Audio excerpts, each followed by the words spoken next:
Do you have bad arrow flight, or your arrows not grip as well as you would like them to? Paper tuning might be your answer. So what is paper tuning? Paper tuning is a way of tuning a compound bow for people using a release aid to get consistent arrow flight. It makes your arrow come out of your bow nice and square with no contact, and your grips will come right down close. It helps to work out things like your arrow rest position, if you've got cam timing issues or cam lean issues, to really fine tune them and make sure everything is straight. However, you do need to understand that paper tuning is not the be all and end all of everything. It's a way of sorting out a problem and getting your bow finely tuned. You can't have somebody else paper tune your bow for you. You have to do it yourself, because you're the shooter and you have different habits, different release, different technique to everybody else on the planet. You sight your bow differently. You've got a different draw length, it's different poundage, you pull on the wall harder or softer. It has to be you that shoots your bow. So when you buy your next bow, it's really no use asking the shop to paper tune it for you, because they're going to paper tune it with a different type of arrow at a different draw length and have a different way of shooting it. So you get somebody with you that knows what they're doing and paper tune it that way. But first, there's a number of steps that you have to go through before you even start to think about paper tuning your bow. Have a look at our video on tuning your bow, and that's what you have to do before you even start to paper tune. But let's go through it now. Before you get started on paper tuning, there's a couple of things you need to look at first. Firstly, your release aid. Is that the release aid you're going to be using? Because if you change release aids, then your bow's not going to be exactly paper tuned. It'll still be close, but it won't be exactly right. You're going to release differently with one release aid to what you would with another release aid. Also, the arrows that you're using, are they the exact arrow you're going to use? If you change arrows, then definitely your paper tuning won't be exact. You need to make sure your arrows are already cut to the length that you need them, they're already in the right spine, you're already using the same type of weighted tip that you're going to be using all the time. Everything needs to be exactly the same. If you change anything, your paper tuning is going to be off later on. Once you've checked those sort of things, then you need to look at the actual tuning of the bow. So go through cam lean. Do you have any cam lean, top and bottom? Make sure that your cam timing is correct at full draw. Make sure that your axle to axle is correct, your brace height's correct. Your arrow rest position, left and right, needs to be as accurate as you can possibly get it. So like I showed you in that other tuning video, put an arrow in, look over the top of the bow down the cam, and make sure that arrow rest is coming out exactly through the center of the limb bolt. Also, your D-loop position needs to be exactly at 90 degrees. These are just starting positions. You may need to modify things a little bit when you start paper tuning. And before you start paper tuning, make sure you've got arrow clearance on your drop away rest or whatever rest that you're using. Have a look at that tuning video. I've got to show you a way of doing that with the lipstick and then shooting the bow. But make sure you have clearance. If you don't have clearance, or you think you've got clearance but you really don't, you're going to be chasing your tail when you start your paper tuning. And the next thing you need to check is really important, is your form. Now there's small things that will change your paper tuning, like if you push the string into your cheek, you're going to get a tear that's going to be incorrect. It's going to make you chase your tail and you won't be able to get a bullet hole in the paper.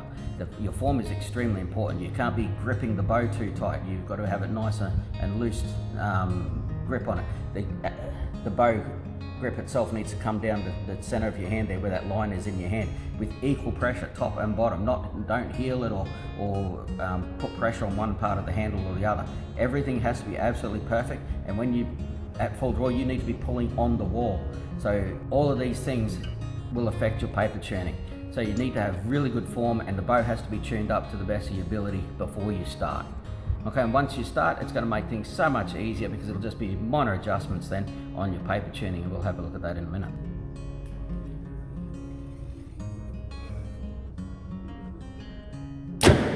Okay, so this is the tear here, and as you can see, we have a slight tail left tear and tail low tear, so we've got two at once. So what we'll do there is we'll fix one at a time. So firstly, we'll fix the vertical tear, and then we'll fix the horizontal tear. So with that sort of tear that we've just seen there, what that's telling us is we have to move our knocking point up. Now you can move your knocking point up, or same thing is by moving your arrow rest down. Now, if we move our knocking point up, we've got to untie that D-loop and retie it. So it's going to be much easier for us to, instead of moving our knocking point up, we move our arrow rest down. Keep in mind though, if you've got a cable activated arrow rest, you need to readjust your cable on your arrow rest as well after you've moved it. Otherwise your timing of your arrow rest isn't going to be correct and you'll end up getting contact. So I'll move that and I'll be back with you in a second. We'll have another shot. Okay, so now that was the last shot that we just had after we fixed the horizontal. Firstly we fixed the vertical, then we fixed the horizontal. So we moved our arrow rest slightly down and we also moved our arrow rest slightly across to the right, and so that's the tear that you're looking for, and that's called a bullet hole. Okay, so with that shooting that we just did then, tuning that bow, we ended up having to move it a couple of times, but you can see that the very first shot we had a slight left and vertical tear. So we removed, first thing I did was to move the arrow rest across to the right hand side a little bit. Then the next one was just a straight vertical tear. So we moved, instead of moving the knock point or D loop up, we moved the arrow rest down. And then the last shot that we got was just a straight bullet hole. Now, if you're getting contact on your arrow rest, then you're not going to get a bullet hole because it's just going to keep on hitting and flicking the arrow up. I get a lot of people tell me, oh, I'm constantly getting a high right tear.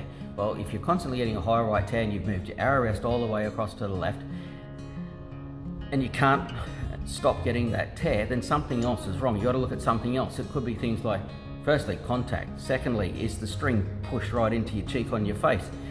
Are you gripping the bow incorrectly? Is your spine too stiff or too soft?